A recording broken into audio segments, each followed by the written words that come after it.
एक ब्राह्मण अपनी पत्नी के साथ उज्जैन नगर में रहता था। ब्राह्मण की पत्नी सुशीला बड़ी पतिव्रता स्त्री थी। ब्राह्मण कहने के लिए तो राजा के यहाँ नौकर था, परंतु राजा विक्रम ब्राह्मण से कोई कार्य नहीं करवाते थे। बस हर माह घर बैठे उस ब्राह्मण की तनख्वाह भेज दिया करते थे। ब्राह्मण को राजा की तनख्वाह खाते खाते जब काफी अरसा हो गया तो एक दिन वह अपनी पत्नी से बोला, भाग्यवान, राजा का धन खाते खाते काफी लंबा समय हो गया, किंतु राजा ने बदले में मुझसे कोई काम नहीं लिया। इस भार से मैं कैसे कर्ज मुक्त हो सकूंगा। अंततः पत्नी से विचार कर वह राजा के पास पहुंचा और बोला, राजन, आपकी रकम खाते खाते मुझे काफी समय हो गया, लेकिन आपने मुझसे कोई काम नहीं लिया। इस प्रकार मैं कैसे कर्ज मुक्त हो सकूंगा। मेरी इच्छा है कि आप मुझसे कोई काम लें ताकि मैं आपके ऋण से मुक्त हो जाऊं। ब्राह्मण की बात सुनकर राजा बोला, हे ब्राह्मण, मेरी प्रतिज्ञा है कि मैं किसी ब्राह्मण से काम नहीं लेता, पर फिर भी आपकी यही इच्छा है तो मेरे कहने से गंगा स्नान कराओ और एक कलश गंगा जल मेरे लिए भी लेते आना। यही है आपका कार्य। राजा के वचन सुनकर ब्राह्मण अत्यंत प्रसन्न होकर अपने घर आया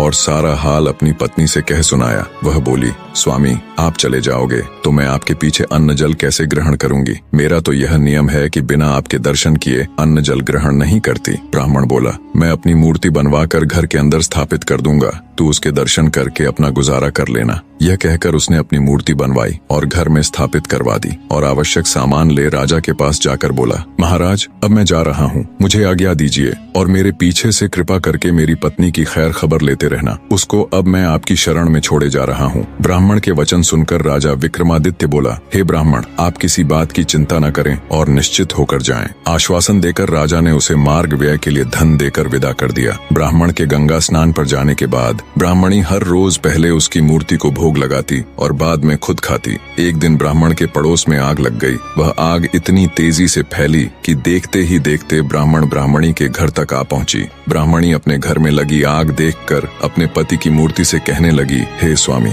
घर में आग लग गई है, कृपया बाहर चलो। जल्दी ही आग ने पूरे घर को अपने चपेटे में ले लिया, परंतु ब्राह्मणी टस से मस न हुई और वो उस ब्राह्मण की मूर्ति के आगे वही शब्द दोहराती रही, स्वामी, घर में आग लग गई है, बाहर चलो। आखिर ब्राह्मणी आग में ब्राह्मण की मूर्ति के साथ चिपट जलकर मर गई। जब राजा विक्रम को ये बात पता चली तो वो माथा पकड़कर बैठ गया और खुद से कहा, ये तो बड़ा अनर्थ हो गया। अब जब ब्राह्मण आकर पूछेगा तो मैं उसे क्या उत्तर दूंगा। बने रहे